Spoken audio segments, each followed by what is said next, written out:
Hello friends, ఈరోజు మనం పచ్చి నెత్తళ్ళు ఫ్రై చేసుకుందామండి. ఇవి నేను నిన్న మొన్న తీసుకుని చక్కగా క్లీన్ చేసేసి ఉప్పు కారం పెట్టేసి పెట్టుకున్నాను. దాంట్లో నేను కొంచెం కార్న్ఫ్లోరు, కొంచెం మసాలా పొడి, కొద్దిగా పసుపు, కొంచెం అల్లం వెల్లుల్లి పేస్ట్ ఇవన్నీ వేసి మళ్ళీ బాగా కలిపేసుకుంటాను.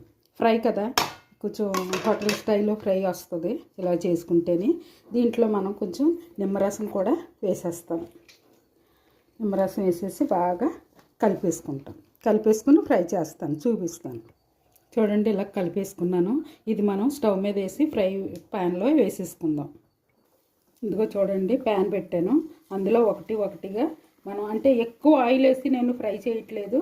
సమానంగా అక్కడికి అలాగ అయ్యి ఫ్రై అయిపోయేలాగా వేసుకుంటున్నాను. ఇలాగ అన్నీ చక్కగా విడివిడిగా పెట్టేసుకుంటే మనకి ఫ్రై నీట్గా వచ్చేస్తుంది.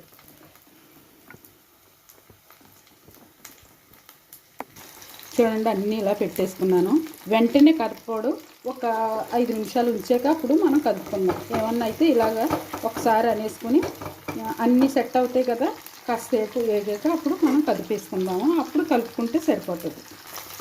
చూడండి, ఒక ప్రక్క అయిపోయింది కదా, ఇంకో ప్రక్క నేను బ్యాక్ చేస్తున్నాను. నెమ్మదిగా చేసుకుంటే అవి విడిపోవన్నమాట.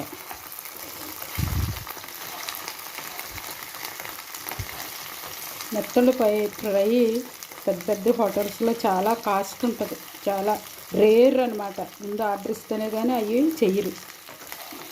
మనకు వచ్చినప్పుడు ఇలా చేసుకుంటే చాలా టేస్ట్గా ఉంటుంది, బాగుంటుంది. ఇలా చేసుకోండి మీరు ఎప్పుడు. నెత్తళ్ళు ఫ్రై అంతేనండి, ఇలా చేయాలి.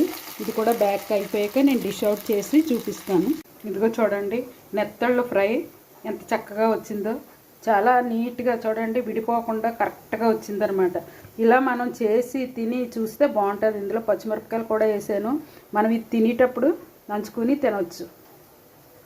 నెత్తళ్ళు ఫ్రై చాలా వెరైటీగాను చేశాను. అది మీరు జాగ్రత్తగా చూసి చేసి నా కామెంట్ రూపంలో తెలియజేయండి. ఓకేనా అండి, బాయ్. మరొక డిష్తో మళ్ళీ కలుసుకుందాం.